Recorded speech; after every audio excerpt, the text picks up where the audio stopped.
तयार झाली मऊ लुसलुशीत अशी गुबगुबीत भरपूर पुरण असलेली पुरणपोळी।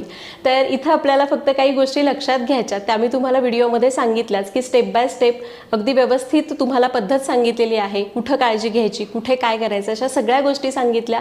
तुम्ही पण अशा पद्धतीने पुरणपोळी नक्की करून बघा। पहिल्यांदाच करत असाल तरी सुद्धा तुमची पुरणपोळी चुकणार नाही। तर कशी वाटली आजची रेसिपी हे मला कमेंट्समध्ये नक्की सांगा। व्हिडिओ आवडला असेल तर लाईक करा। पुन्हा भेटूया तशाच एका नवीन व्हिडिओमध्ये, तोपर्यंत धन्यवाद।